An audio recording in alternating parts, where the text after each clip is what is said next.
Welcome to the segment of the show we call Hellbent for Horrible Questions, where I invite guests on to talk about their art and answer some horrible, horrible questions. On Saturday, June 29th, the Egyptian Theater in Los Angeles will host Etheria Film Night. Now, Etheria screens the best new science fiction, fantasy, action, thriller, comedy, and horror films, in other words, genre films, directed by women. And leading up to that event, I'll be interviewing some of the filmmakers whose films are up for the audience and the jury awards. Today, I'm with director Sarah K. Reimers about her short film, Bitten. Sarah, thank you so much for being on Hellbent for Horrible Questions. I'm so happy to be here, Scott. Thanks for having me. Can you give a brief synopsis of Bitten? I know it's always hard with a short film. You don't want to give away surprises, but can you give us a little bit of a twist? Well, Bitten is about a woman and her dog who live together, and they both have an evening of adventure. She goes out sort of in on the hunt for her prey, and he goes off and has sort of a violent encounter with a mysterious creature, and it changes his whole night. And he goes out and they come back together, and I will stop there. Sounds like a very wise place to stop.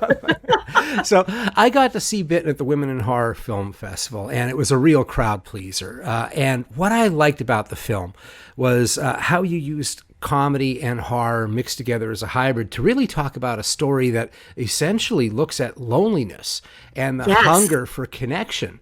And yet you turn that into a joyous viewing experience. So what was the tightrope walk that you were going for there? You know, the part that was the trickiest was the music and trying to find where to take the shift from horror to comedy and where the right spot to do that was. That turned out to be far trickier than I was anticipating it would be. And we spent a lot of time, like with my composer, Barney Jones, just working that out. What was the sound? How do you find that middle ground? It was tricky. So you had another tricky thing with the storyline. There's kind of a balancing act that's going on because the story centers around coupling, and we'll just keep that secret here. But you have a coupling that if it was shown in just a slightly different light, it would disturb people instead of entertain people. So how did you come to that storyline without giving anything away? And how did you go, I can work around it in this fashion? You know, I was actually really uncomfortable with that part of the storyline. I resisted it for a long time. And my co-writer and I, Emma Coates, she said it was her idea and you've got to do this. And I think maybe I was uncomfortable with it because we were going to use my dog and Iggy. And yeah, Iggy. And the story actually resonated really deeply for me in what the woman's storyline was and what she was going through. And so it just made me uncomfortable. I was just like, that's no. And I talked to a couple other of my friends and people I look up to creatively, and they were like, you have to do that. You just have to. And it just wasn't ever in the conversation that we were going to show more than we ever did show.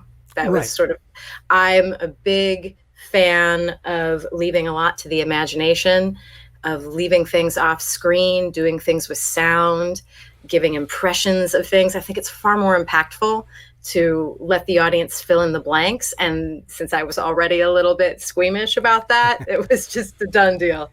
Well, I thought it was really fun, and I really appreciated the acting in this. I did not know either of the key actors that were in it by name. Their faces seem vaguely familiar, but I'm not even sure. Have they worked before in film? Francine Torres, yes. She's done web series and short films. I'm not sure if she's done any feature work, but she teaches acting. She was in San Francisco, so she was at ACT for a while. She was most recently at Stanford, and then she is in the process right now of going to Tisch in New York to teach acting. And she improv'd most of those lines. I thought so. I gave her sort of like, this is what this moment is about, and this is what you're communicating. She is dreadfully allergic to dogs too. So we had to sort of limit the proximity she had to Iggy. And then she just ran with it. and she ran with it take after take, and it was really hard to pare it down. She was fantastic, and she carries the energy, I think. And Michael Curran had never done any acting before, and he's a contortionist. He's in the circus arts world. Of course. That was finding someone for that role was tricky, and we weren't sure how to go about casting that. And my producer, Kim Donovan, had the brilliant idea of going into the dance community, going towards people who would be comfortable in their bodies, comfortable being awkward in the way they held their bodies. And I'll stop with the other parts they had to be comfortable with. Right. And it was his first time. He took it really serious, and he really researched it and tried to embody what a dog would be like. And I was really, really happy. And he was comfortable on set. Like, he just threw himself into it. Yeah, and on location. I was like, wow, Yeah. those look like stolen shots that look fantastic for stolen shots. And being someone in the Bay Area, knowing some of the backyards, how they look and everything, but it's a wonderful, hilarious, joyous moment because there are dogs coming up to the fences, Yes. barking at him in the background, which works. And so for those that haven't seen it, there is a role in here where it's basically mime. The character is doing something where it is all body, no voice. And it's very impressive and probably hard to direct and probably hard to edit around. I would think that between that and what I loved about Torres's part and why I thought there was this bit of improv is that I'm a dog owner too who tends to speak to their dog, especially when they're alone. And it felt very real, but it wasn't just that it was real. It helped propel things forward. So there was a constant, what I was really impressed by with this film when looking at it against other films in categories was how much the narrative flow just continued seamlessly and how the sense of place, room to room, made geographic sense. And that sometimes the thing that was doing that was the performance. Not just moving to the left or moving to the right, but it was kind of like the voice and what they're talking about just kind of move things forward to where you're kind of lulled into this pace that the film had. So I thought that was really, really exciting. All comedy aside, what's the most important thing that you hope audiences come away with from Bitten?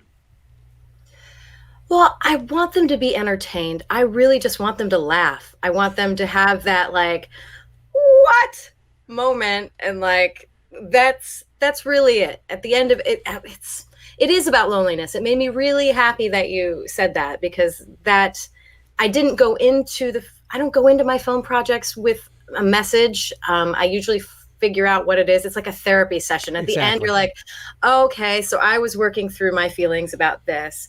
I wanted to make that film because I wanted to make a film with Iggy because he was so talented and he was getting on in years, and I loved werewolves. I just wanted to do this, and I want to entertain people. I love to be entertained, and I love entertaining. So that's, I think, what's important to me. When someone like you comes along and like sees through that layer of just laughter and sort of shock and absurdity, and sees that there's maybe some serious emotion and processing going on, that's gravy, and that makes me really happy. Well, I think I kind of fall with the thing that I believe it was Tobe Hooper said, where he said, you make these movies, then 20 years later you figure out what it was all about. And I think that's part of art. I don't see it like you have to come in with a message. The message is already there because you're living in this planet and going through whatever is happening.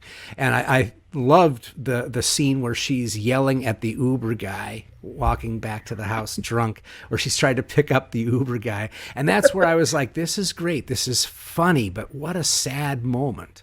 Really, she's defeated. The night is defeated, and she's come back and she's taking one last stab at this Uber driver, but she's doing it with such broad dignity, like this outrage of being, once again, you don't want me, I think is the words that she uses. And that's when I went, wow, that's a powerful thing. So I love that there's a theme that is underlying for just about any artist when they're doing this. And I know that Bitten's your first directorial work, yes, right? Yes. which is really amazing. But you've been an editor for a while. You've been editing films and TV. Yeah. You did Pixar movies, Brave and Finding Dory and Coco, right? I worked a bit on Coco. I edited their the short film Piper as well. Oh, okay, great. See, so you have quite a few. You get an understanding of film language, obviously, if you're an editor. So there's a great narrative flow. I mentioned that, and the sense of pace. So when That comes from my animation background. This not to break in, but this Sure. was made through the Pixar co-op film program. Ah, So most of I'd say 98% of the crew were Pixar employees. And so they have gear and a program in place to sort of allow us to make films on the side and sort of develop our craft and get better and try different roles out. So I did have, in the production part of it, there were people who were outside of their normal comfort zone, but for the post-production, those were my people. So I was working with, my editor Nick Smith edited Francis Ford Coppola's Dracula. My composer has worked on a ton of films. My sound mixer is got the most impressive IMDb resume you've ever seen. I kind of had like a crack post team, but they were all my friends, so right. it was fun. But that's a lot of you were mentioning the flow of the narrative. I storyboarded it. Like when I started it, I storyboarded, and I approach everything with sort of an editor's eye of how do we cut from scene to scene? What is the movement? What is the story? And I sat down with my editors and my camera guy, who was also he does art and layout at Pixar, and we just talked about, does this feel like it flows? Does this all make sense? And when it's organized in that way, then you can just let the actors play. So Francine was really free because it had all been sort of structured and laid out to just bring what she brought to it. And she took a character that for me was sort of sad and my worst nightmare, and gave it this, like you said, dignity and life and energy that was her contribution, that I hadn't seen that possibility in that character, and it totally sells it. Oh, yeah. So the editor's eye you mentioned, and I love that. Like Hal Ashby was a great editor who ended up being a director and did all this stuff. And sometimes he got dinged for being an editor. It was always funny in the reviews. They'd go, "Oh, well, it's the composition, and he just doesn't have the soul." And I'm like, that just sounds like horseshit. The only thing that I can think of that is a difference is whether or not you are taking in more coverage or less coverage because of how you're looking at shots. So do you find as a editor, do you shoot more coverage or less when you're on the set, especially once you've storyboarded everything? I shoot less, but I don't think that's a good thing. I think that's part of my growth as a director. Plus, when you're working on these low budget things, you're working a lot of time. I'm constrained. I've got budget constraints. I've got time constraints. I've got people's time on the weekends away from their day jobs. So I'm really economical about how I go about it. But I think as I get bigger budgets and more resources, I'm going to have to be more comfortable with being a little looser and getting more coverage. I think I'm going to have to peel off of being an editor and not wanting to have to go through hours and hours and hours of footage, because I think as a director, you actually want to have more options when you get in the cutting room. Right. So as you keep making films, do you find yourself drawn to certain types of stories or themes or images that make it into your films?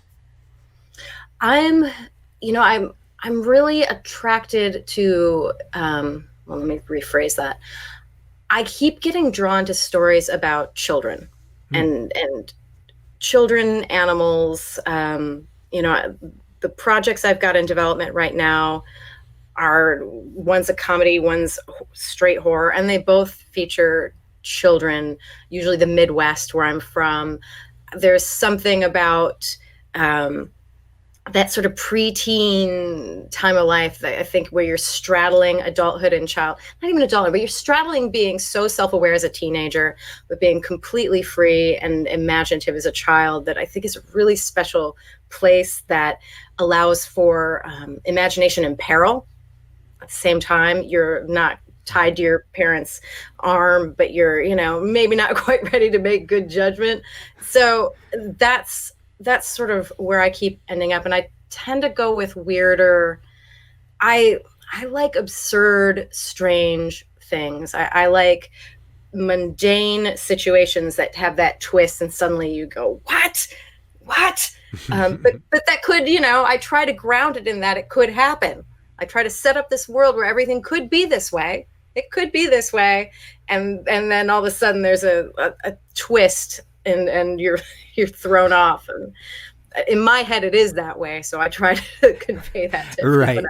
Kind of like when you were sitting there saying, the thing between adulthood and your childhood is where you make bad decisions. I'm like, I'm too old to not call myself an adult now. So if bad decisions are the way to adulthood, I'm screwed.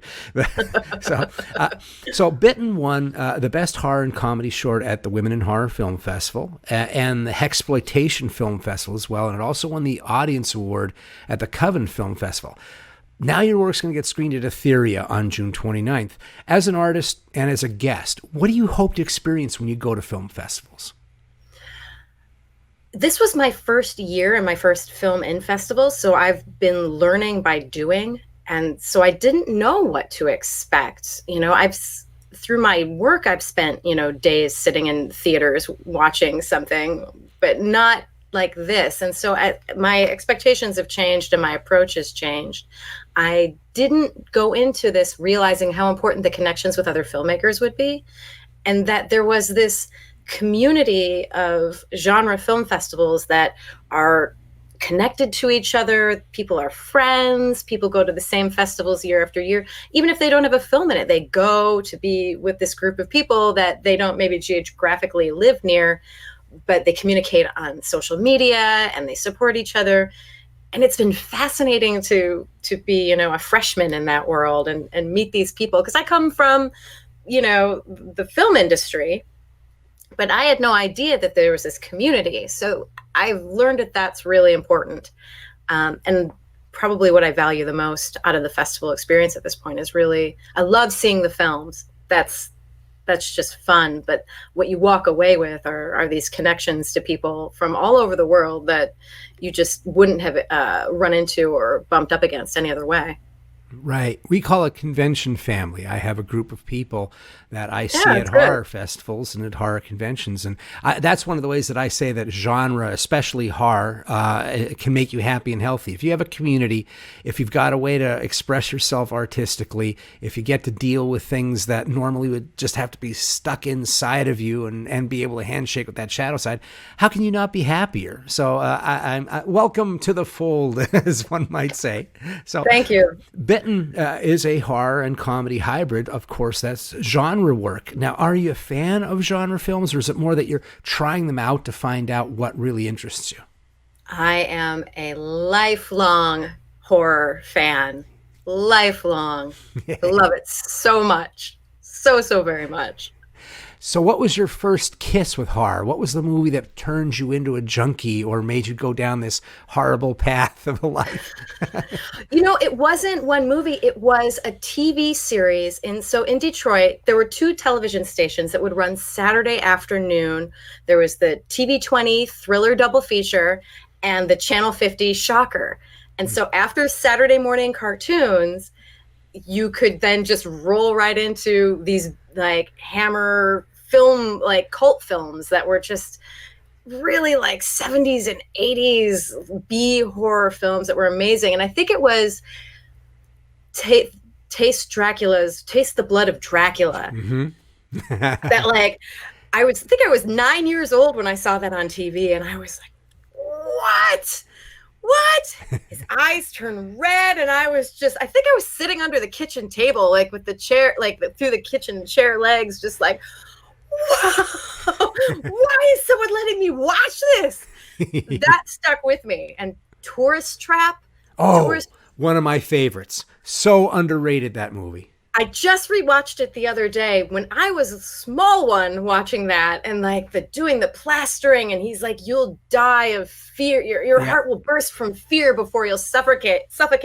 And that one, that never leaves you. Oh yeah. That surreal opening with them walking into that gas station. There's just this weird stuff, like a pipe that just keeps rattling on the ground. And then these weird disembodied mannequin heads. It creeped me out so bad. And I still think that movie has, it hits on that uncanny valley fear that we have, where things are not quite human and they are. And, it's the one Charles Band film that I will champion forever and ever. I think it was his first, but it was really good. And what was your horror host? Since you're talking about Saturday morning or Saturday evening or Friday night horror shows.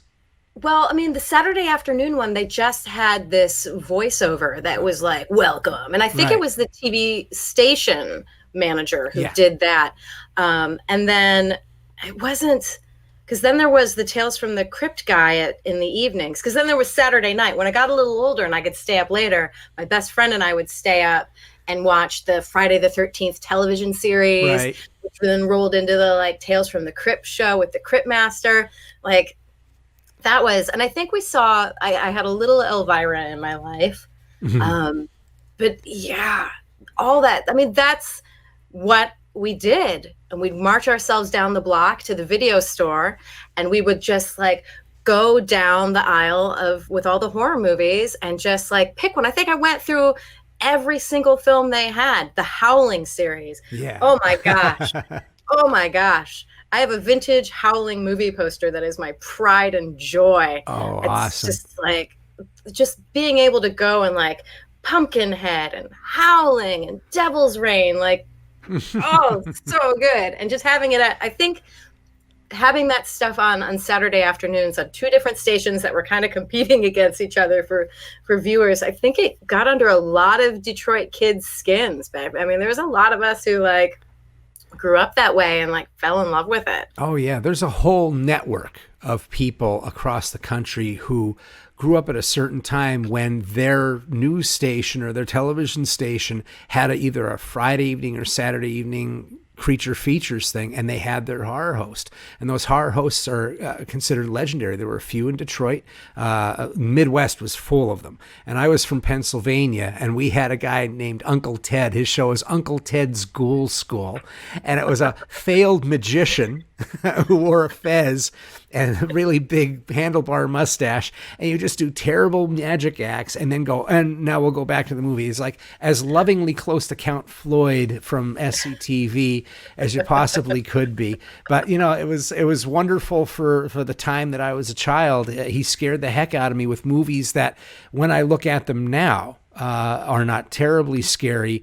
They all came from the same group of movies that they were allowed to show, but it was still such a formative bit. Now, you talked about being a horror fan, lifelong horror fan. When you hear the word horror, what do you associate with it? What's your definition? Well, I think it's that, for me, the horror means that you're going into it to be scared. So it's anything that, makes you frightened. And that changes from person to person. I'm big with monsters and the supernatural.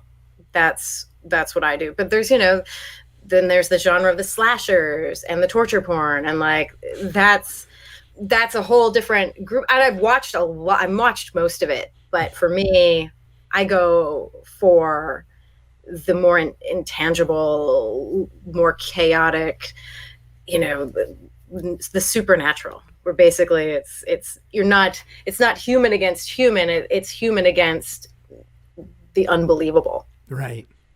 I don't know if I answered your question, but I think what you said that's so important, to me at least, is that horror is thoroughly subjective. It is an open door. And why I look at horror in a very broad fashion.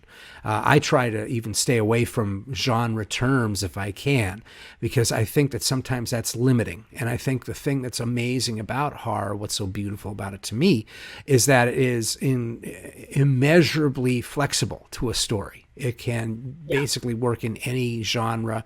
It's like a great ingredient on any soup, and it is perfect for allegory and metaphor. So when you're saying person against person, sometimes it's person against personal issue. You have something, a social concern, and you're not going to get that without it being incredibly stilted or obvious on the top soil, whereas horror allows you to do that on the sub level. So I kind of like that. Now, so we're horror guys, right? So most people, average, normal people, they have a guilty pleasure. Sometimes it ends up being a horror movie. But we're horror people. So what is your guilty pleasure? What's the movie that you love that is so not like what you normally watch? There's a few. You know, my guilty pleasure, and I don't know if, I mean, I think a lot of people stand by it, but when I'm in the dumps, I watch Office Space. That is when I am depressed, Office Space brings me up.